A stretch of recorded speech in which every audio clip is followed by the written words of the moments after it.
Hello and welcome to the Car Sim and Race Driver Show with me, Hugh Hattrick, and my very special guest, all the way from Arizona in America.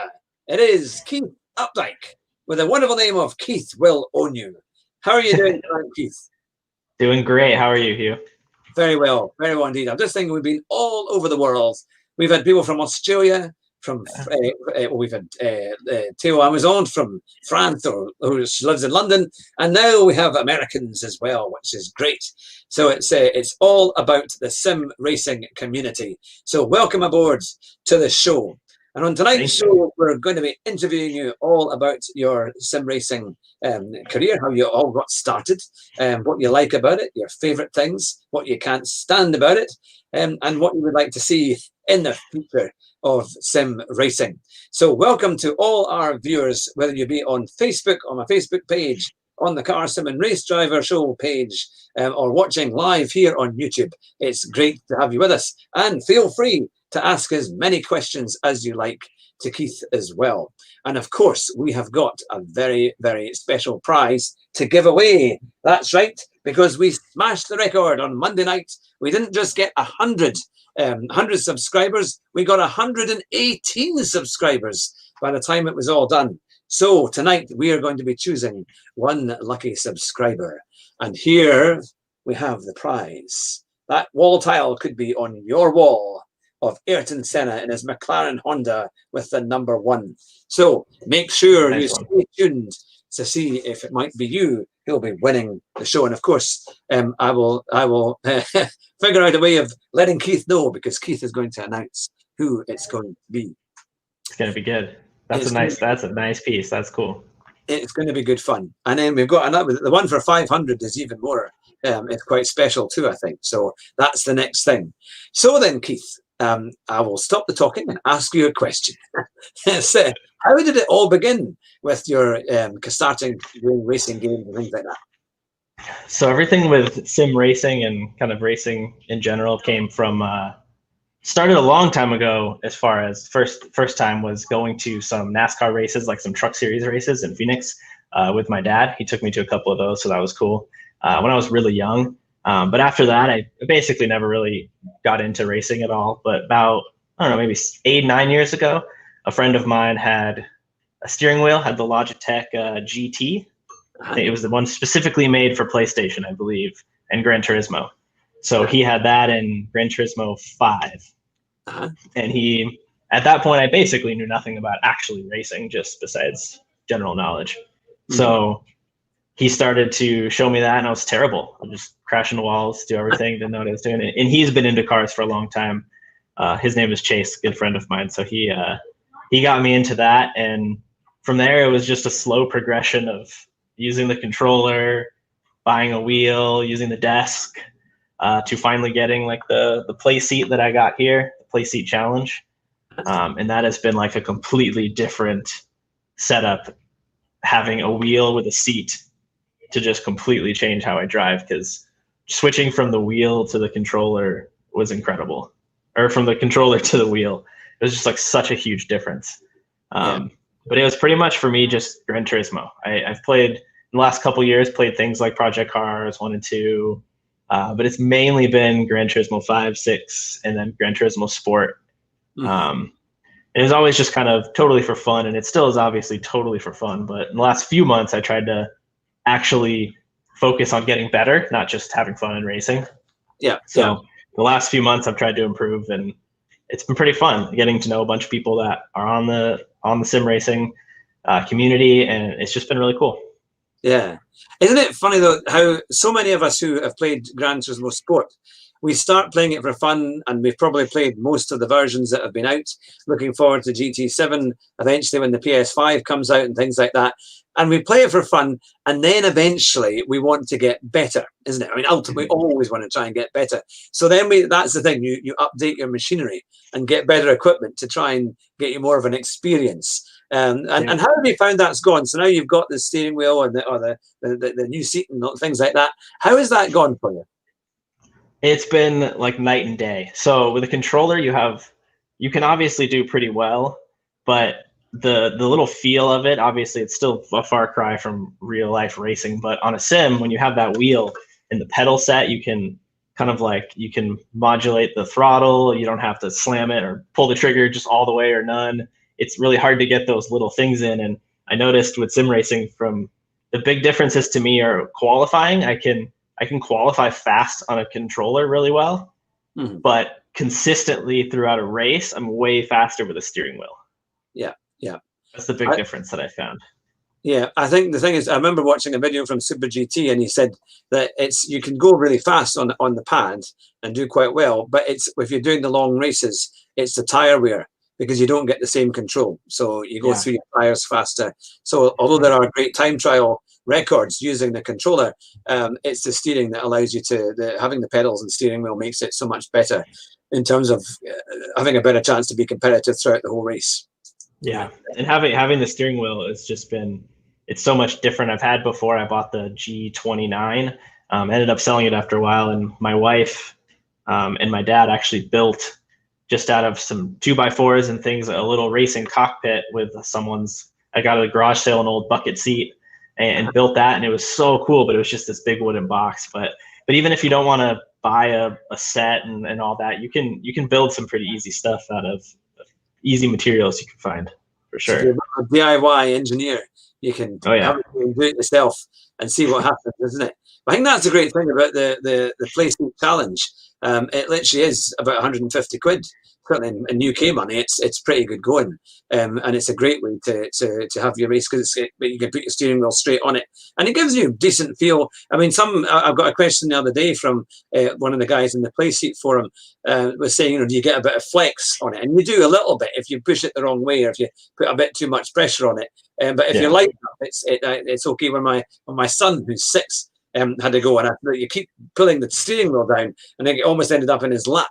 So you get it up like this, and I got even more cushions so you could sit higher up, and he managed to sort it after that. So yeah, you got to be. That's probably the hardest bit of the PlayStation, of the Play Seat, actually. Maybe it's kind of Achilles heel, is that there is a wee bit of flex when you put the steering on it. But some of the ones that you see, like for example, Teo Amazon as the track racer, and that's a really solid looking sim rig, and that doesn't seem to have any kind of movement on it at all.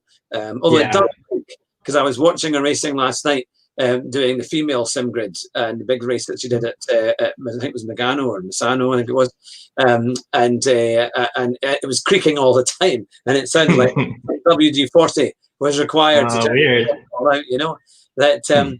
So you've said recently that you've been up in your game and trying to go a lot faster and things like that. So what do you be doing, like FIA and things like that as well, haven't you? Yeah. I did them a few on the last season of them. This last one just started right at a time where I was trying to get better. So I've been doing those, and they've been going pretty well. I was able to win one last week in the somewhat, I don't know, I guess not lower. I was probably in the B driver rating at sportsmanship, I think. So I was able to get a win in one of those races, which was pretty cool. The other ones are a little ways down, but not too bad. So that's been pretty cool. Yeah. Now we've got a question. One of my co-hosts who's watching tonight in the comments there is saying, how long did it take you to get from your Demolition Derby days to his current rating? Well, that comes and goes. But I think with me, I've always kind of raced for the last 5, 6, 7 years. But as soon as I put in any bit of effort, it was like a couple of months to actually improve. Yeah. And I think the huge thing that I never did was kind of like you always say you enjoy doing is the time trials. I never do stuff like that. And lap after lap after lap, I'll just jump on. Typically, it's like a time constraint thing or something like that, where I'll say I'll jump on and just do one of the races, and I don't really practice. As soon as you start practicing, you just instantly get better, which is obvious. Anything sports related racing, you're gonna improve on the practice. But technically, it took me a good 7, 8 years. But I would say realistically, it took me a few months. Yeah. I think that was the thing when I first got my wheel and pedals. It took me about a week or so to kind of get used to it. And you were pretty much as quick as you were. But then after about a week or so, you start to realize there's so much more room in the corners. Have you got any ideas of things that you think you've been able to cut your times in the biggest way? What's been like the biggest improvement you think you've made in your driving? I think the two are kind of obvious, I guess, are more just how to break into the corner and then how to gas out of the corner.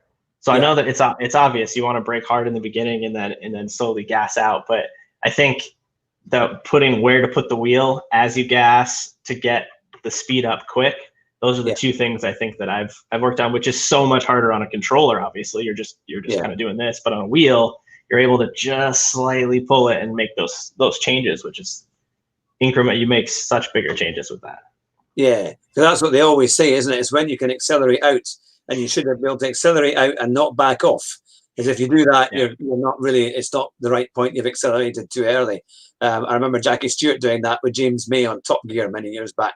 And they got him to get something like how many seconds, 20 seconds off his time at the end of the day, because he got every corner correct at the end of it. It was quite incredible. But it was the same when I went on a driving day at Mercedes World down in Surrey. That's what he said. Only accelerate when you know you can, when you know you don't have to come off again.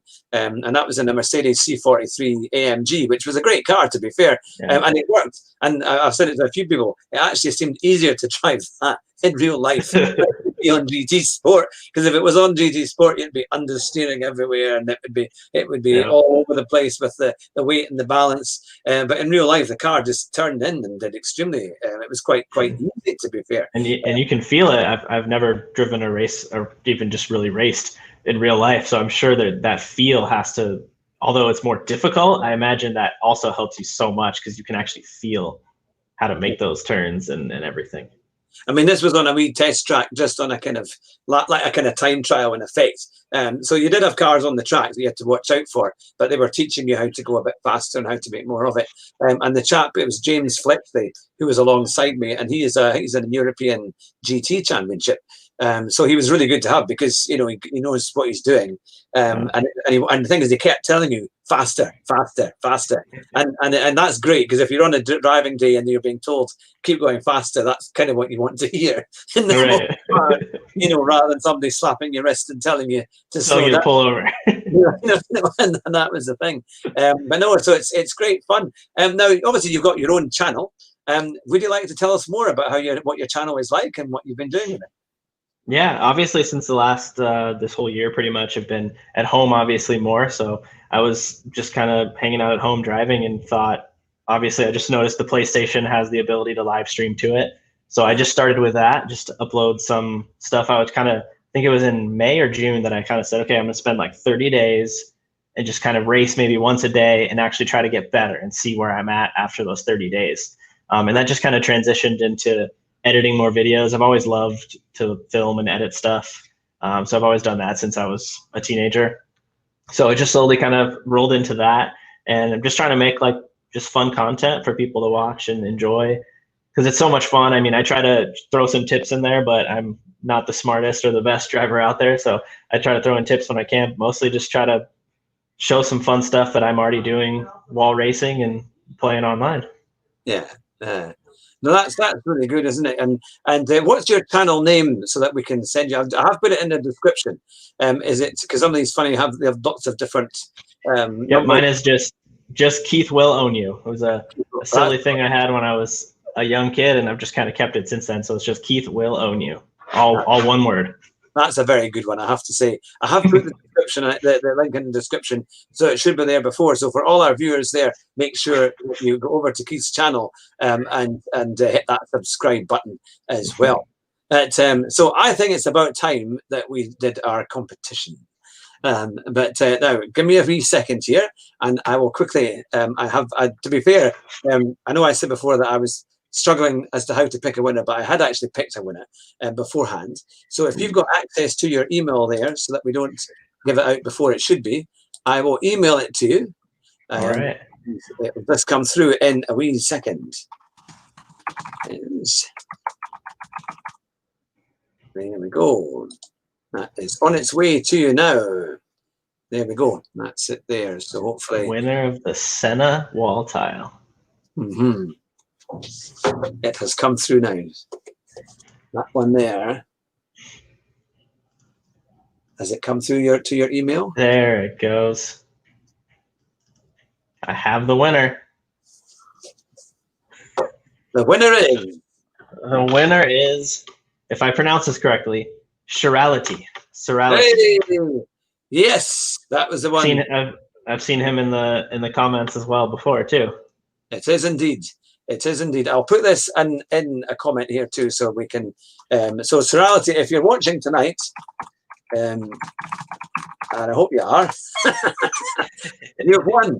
you have won the Senna wall tile. So I will need to get your address and details, and if you can email me at info@hughhatrick.com, then I will get the details out to you, and we'll get that wall tile on its way to you very, very soon.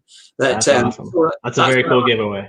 Yeah, no, that's the big prize, and that's one of the things that you do get as well, especially when you come on the show. And I need to kind of catch up with people who have been on it as a special kind of thank you for coming on the show. Send a picture of what you would like the most, and we will get you a wall tile of that picture wherever possible, as long as it fits in a wall tile. We will get it for you and send it out to you. So that's the as a wee thank you for coming on the show.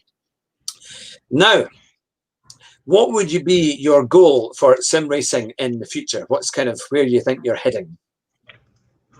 I don't know that I have a specific goal in hand, which I probably should, but I think my goal is mainly to have fun. That's why I'm doing it. I'm not doing it for anything else besides to just enjoy it, which I've always kind of done. I think the only thing that would just be cool is if I can improve. It would be really cool for me to actually be in a closer tier to the top drivers on there, which I don't want to set a goal that I can't achieve is the only problem. But I think that's pretty much it. It's just to improve and mainly just to have fun. Yeah. And what do you find are your kind of, I know obviously you've done a bit of FIA and Nations Cup. Is there a particular kind of group of car racing, like, GT4, GT3, that you like? What's your favorite kind of group? If you could race that all the time, what would it be?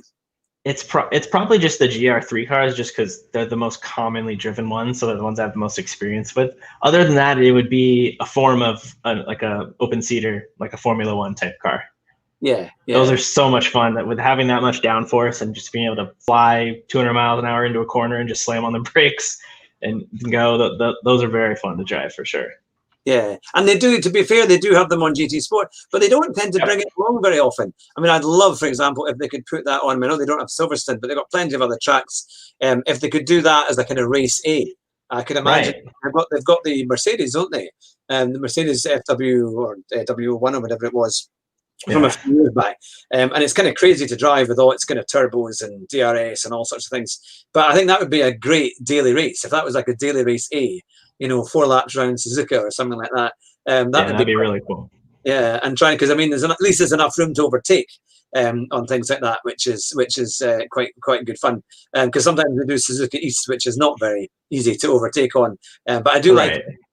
They had a great race. They've done it a couple of times with the old Mini Coopers from the 1960s. And that was around Suzuka East, and there's some great races with that. I normally really quite enjoy those ones. But they just did that one with the Blue Moon infield or something like that, I think, too, with the Mini Coopers. Yeah, that's right. And they did it also. They had the Mini Coopers at Brands Hatch Indy. That was a fantastic race.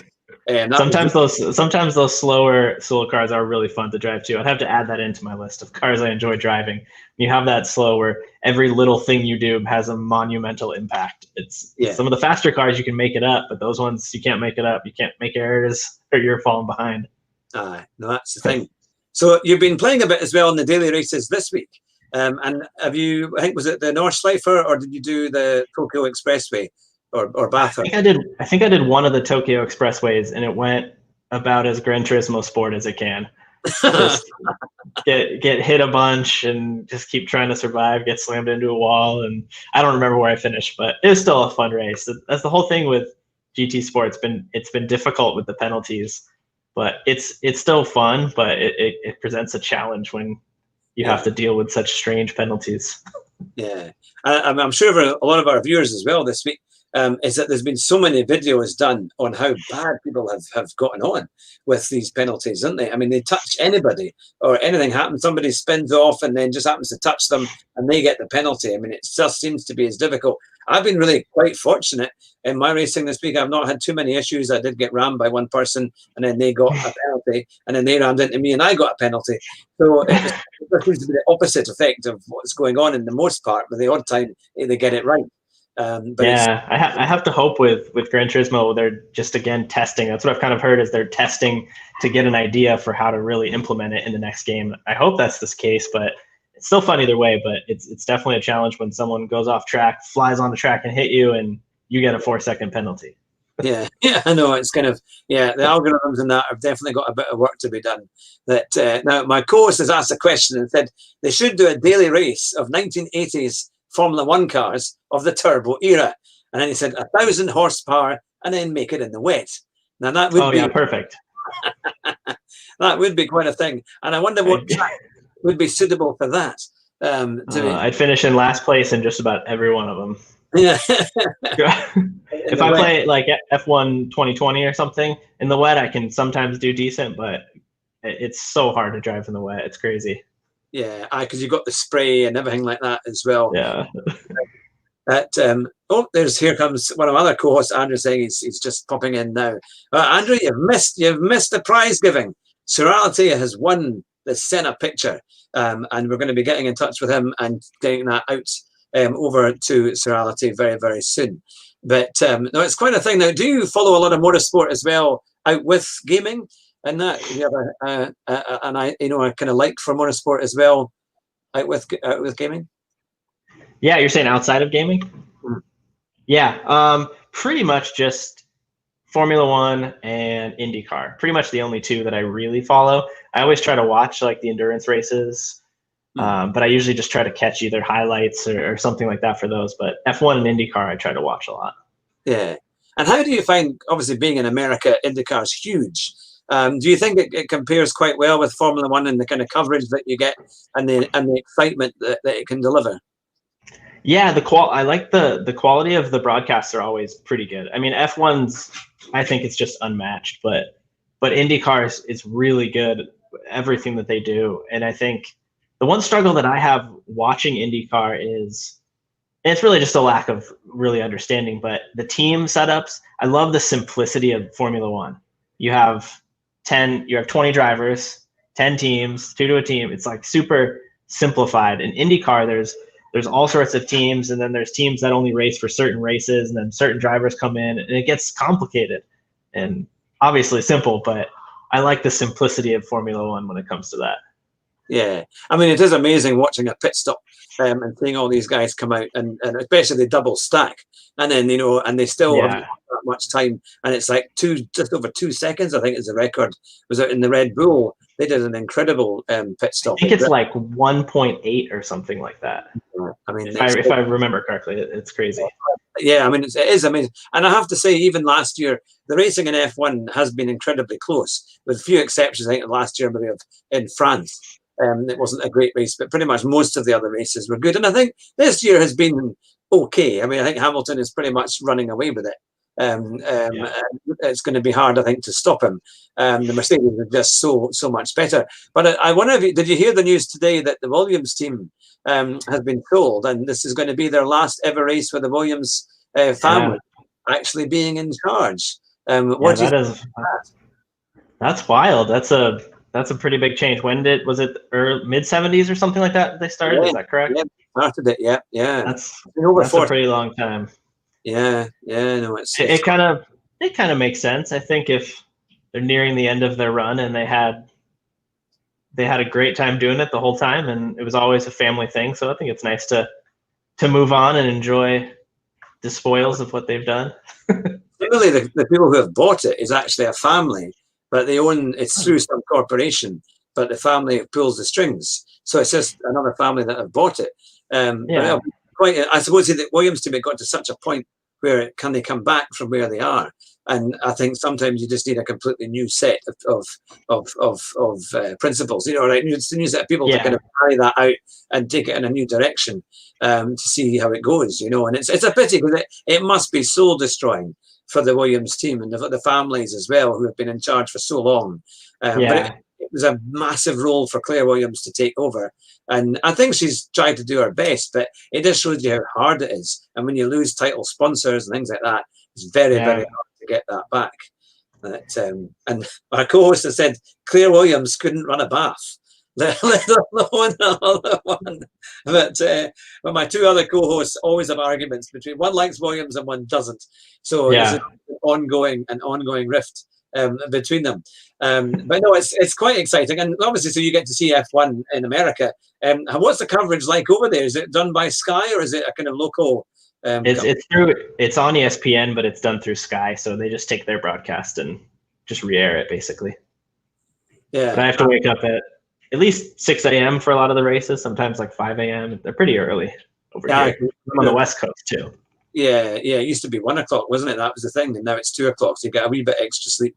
Yeah, not very much. Now we've been asked by Stephen Scott, what is your favourite F1 driver of all time for the both of you? But I'll let you go first, Keith. Ooh, F1 driver of all time. So I haven't been following F1 for an incredibly long time, mainly the last decade at the most. So I have to choose the obvious choice of Lewis Hamilton, just because I've always enjoyed seeing, I know it's easy to pick like the best driver, but arguably the best driver, whatever. It's always good to see somebody who is at the top and is just like succeeding in every way. Like Bottas has the same car as him, but every chance he's basically always just a little bit ahead, never makes mistakes, and is just so good at what he does. So it's super cool to watch that, even though he is just like winning pretty much every race. I always enjoy kind of seeing that and seeing him succeed. It's interesting because I remember following him in 2007 when he was in F2 or GP2 at the time, and he did some incredible races. And I think in the end he did. I think he won the title. I think he did win the title in the end. But he was a big, he was certainly up and coming.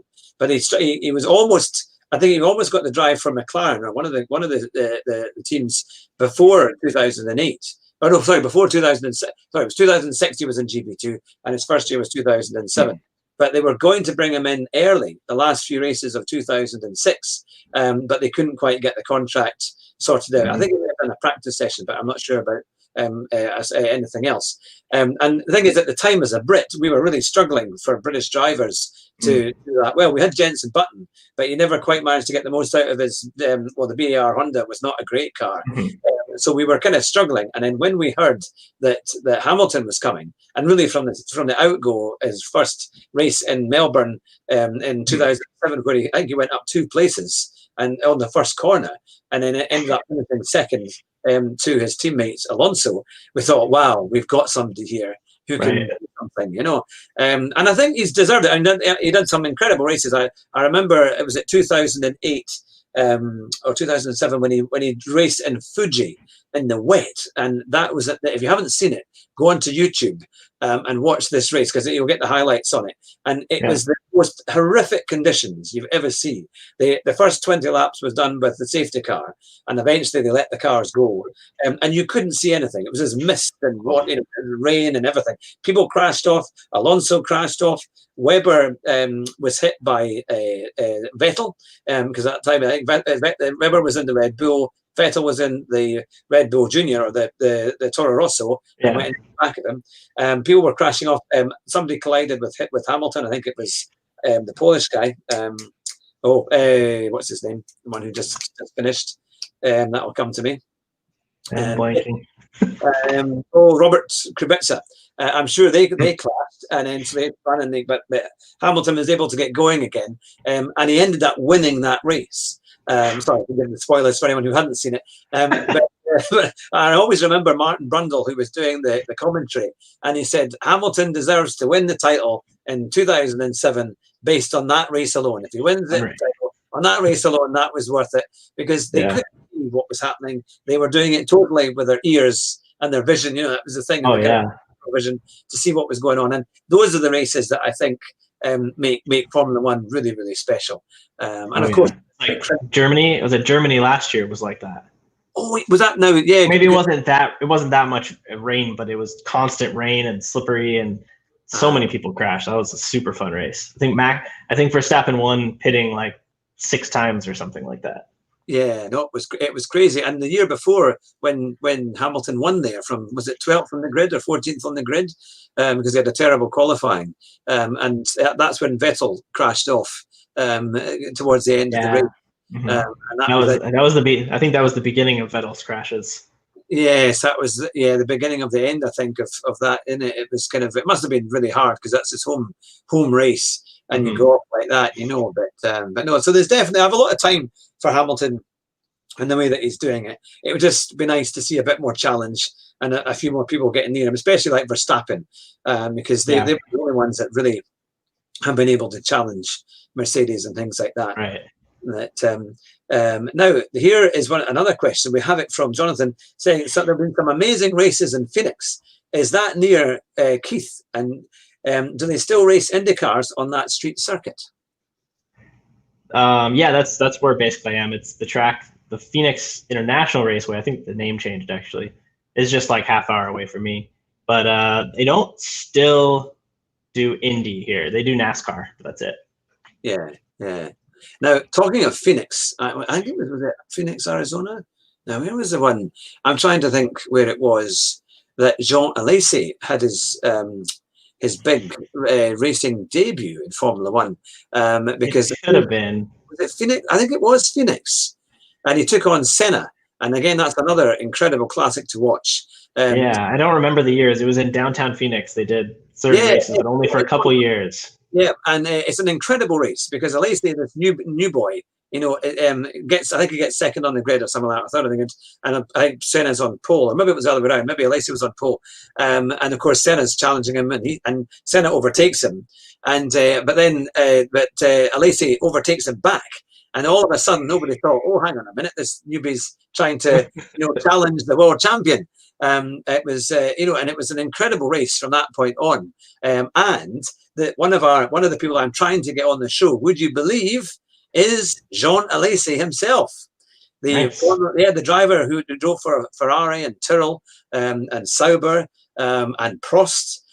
Because he's actually quite open to doing interviews with different kind of smaller kind of YouTubers. So a number of years ago, I actually emailed him when he had a website, and he emailed me back, but it was in French. And I had to get a friend of mine who spoke French to translate it for me. But I've sent a message on his Facebook page asking if he would like to come on the show.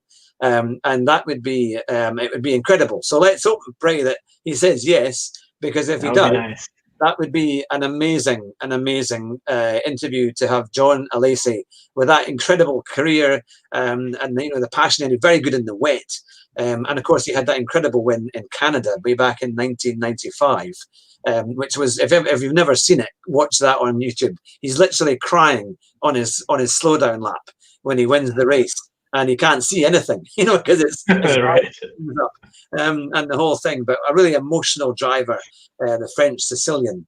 So a real kind of proper kind of, that's the kind of driver that you read about or you kind of dream about in when you're a little kid, thinking about being a racing driver. It's always a French Sicilian or an Italian that, is driving for Ferrari, isn't it? But yeah, so hopefully, we can certainly, it would be amazing to get him on the show.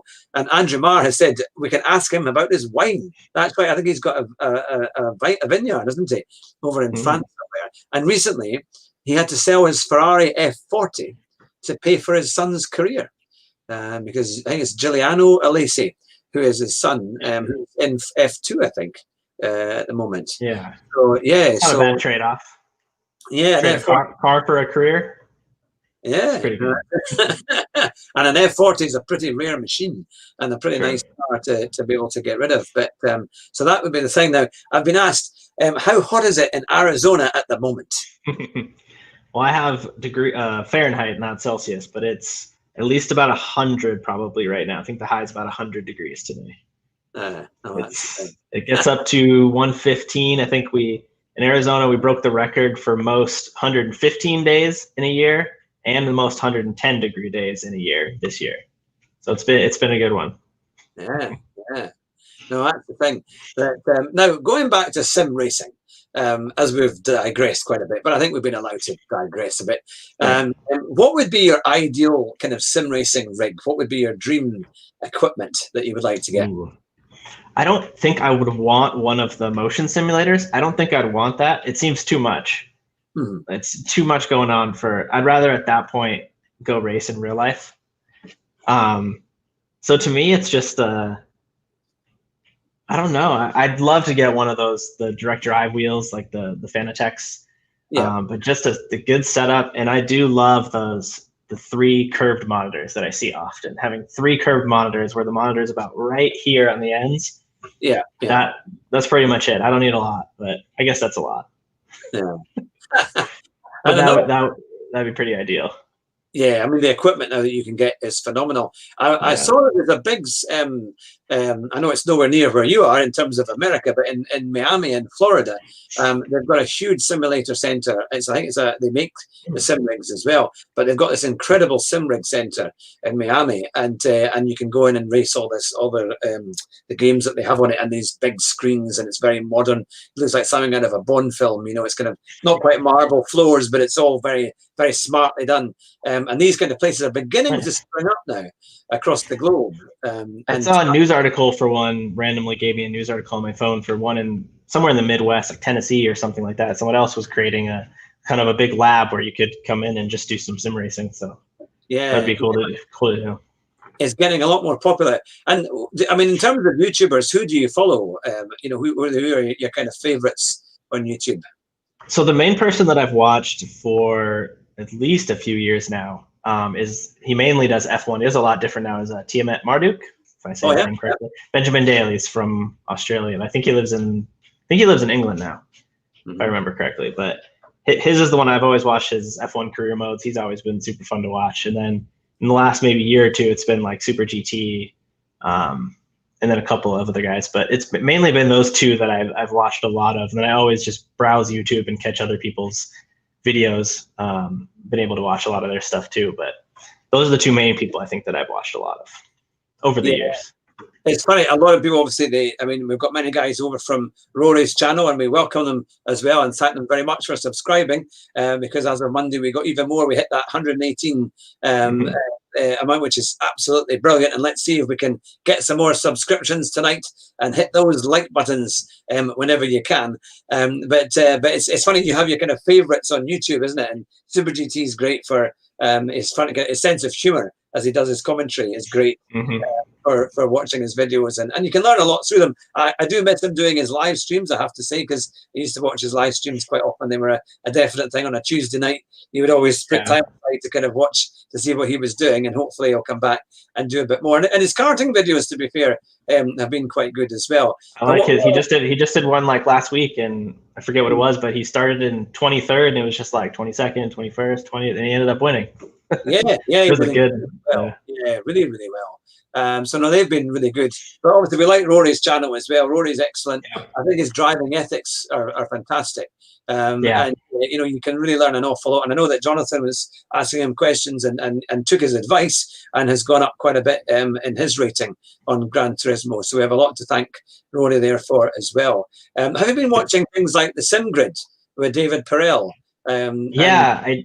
I just learned about it then through Thea after watching her stream, and I subscribed to her and started watching some of her stuff. So then through her and Kevin, I believe you had on, everyone that you've had on, I've been able to kind of like look through and see some of their stuff. So just in the last couple of weeks, I've watched one. It's pretty cool, the series that she's in for the all-female driver series. That one's pretty cool. Yeah, no, I was watching, he was doing rallying tonight for a few minutes. I just sort of caught that for a bit. She's actually streaming every night, pretty much, I think, with a different format of racing, which is certainly something to do, but is reaping the rewards. And last night, I think they finished 6th or thereabouts, I think, or maybe even earlier than that, or even higher at the race they were doing, which is, although they call it the all-female race, they have a lot of male drivers who take over at the second when they do their driver swap. They have to, yeah. They don't quite have enough, but she did beat. I think it was Sarah Moore, who is the British female driver who drives in the Formula W championship. So I thought, well, that's pretty good. The fact that you can beat one of those, it's quite fun. How do you think of the way that esports have gone, especially since COVID? Did you watch quite a bit of it? Yeah, I watched a lot of it last year, and then I don't think I've caught much this year. But I guess maybe at the beginning of the year, I'm not sure what their timeline for when their seasons are, but that's been super cool. I love that they were able to do that. I know like as far as the Indy and F1 races, things they did was pretty fun too. Not necessarily the esports, but those races were pretty cool too. Yeah. No, it seemed like an amazing event. I think it's great when they can get everybody in a big hall and put it all together, like the Gran Turismo final and things like that, because they're always quite good. But there's more stuff coming, and I have to say, one of the things I'd love to go to is the kind of esports and sim rig exhibition. And last year it was at the Nürburgring in Germany, and it was amazing because you had all these sim rig producers from across the globe, presenting their latest equipment, and you could come along and have a go on it and see what it was like, and it looked incredible. And they also had a big facility where they had races on and championship events, and you could watch all of that. So I actually think the Nürburgring GP circuit is worthwhile going just to see what kind of exhibition they have, as well as the great circuit, and it's right next door to the Nordschleifer. That'd be a really cool event. Yeah, that'd be the thing. Now, here's a question for all our viewers at the moment. What do our viewers think of the current esports situation? Do you think that the esports Formula One series that they did earlier in the year, a few months back, was any good, or do you think they could have done a bit better?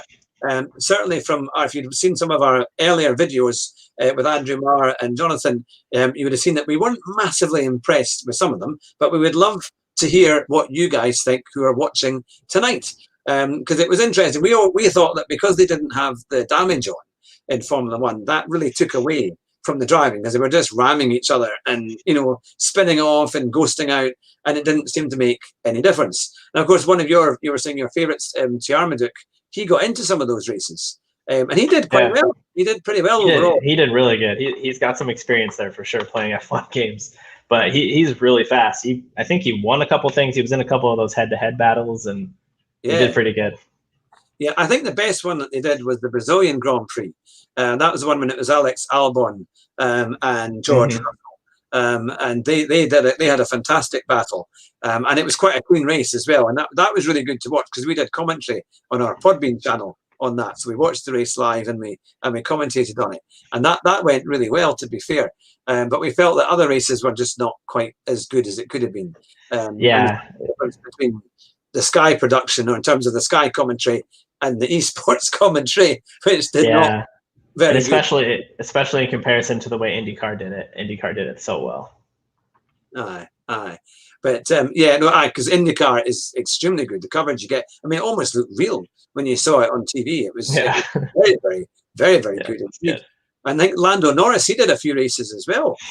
He did, and he got into a little situation at the end of one of them. I think it was, if it was the Indy 500, I don't remember. I think it was the Indy 500, and he got taken out with like 2 laps to go.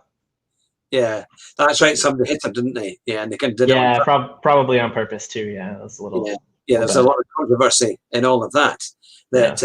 Now, to let our viewers know that next week we have James Maxwell from In Exile, and we've got another Aussie, a good friend of Rascal Rabbit, who was on last week. So he is going to be our guest in a week's time. So make sure that you don't miss that. And of course, this Monday night we'll be back racing on Fat Man in a Cheap Sim on Monday night from 9 o'clock. So make sure you tune in for that. And hopefully, if it comes on time, I'm going to have a video camera linked up on my PlayStation, so you won't just hear me talk a whole load of nonsense. You'll be able to see me talk a whole load of nonsense and hopefully drive relatively well. But we'll see how we go with that, because I've ordered myself a PlayStation 4 camera. So that should be quite good. And how can we keep up with you, with what you're doing at the moment with your channel there, Keith? Yeah, right now I'm doing a lot with the Nations Cup, all the FIA races. I'm trying to post those, at least one of those each week, a Nations Cup and the Manufacturers Cup. And I'm just trying to post some, funny videos of different things that happen on Gran Turismo. And I try to keep my stuff as positive and fun as possible, because it's just fun to enjoy and watch sim racing. It's always cool to see so many people that post videos of their experience and what they go through on GT Sport, and that's just the main one that I do. But I've tried to potentially look into getting iRacing or ACC. I want to try to do as well. But yeah, I'm just trying to just post some fun videos to watch and enjoy. Yeah, no, that's the thing. Well, look, it's been fantastic having you on as our guest tonight, and stay on the line. But I'll quickly say to all our viewers and all our listeners, you've been watching the Car Sim and Race Driver Show Oh, you've been. So we've got one quick question before we go. Oh. What manufacturer did you pick for FIA? I went with BMW. I did them, I think, last year or one of the seasons before, and it's just the cars that I'm kind of comfortable with. So I went with BMW. It's cool looking cars they got. Yeah, and that's probably a rarer pick, to be fair. That's not one that's going to be chosen as much, so that's quite good. Gives you a good kind of outsider's chance, isn't it, to see what. Yeah, so I was hesitant to pick it because I knew a lot of people don't pick BMW, but I'm comfortable in the cars that the GR3 and the GR4 cars, so I've used those a bunch. So I'm just going to stick with it and see what happens. Oh, that's fantastic. No, that's great. Well, on that note, we will finish the interview for tonight, but thank you to everyone who's been watching. Thank you for all our new subscribers and all our viewers. It's great to have you with us. And you've been watching, very well, you've been watching the Car, Sim and Race Driver Show with me and, of course, my very special guest all the way from sunny Arizona. It is Keith Updike. Keith will own you. Thanks very much for watching, and we'll see you on Monday night. Bye just now.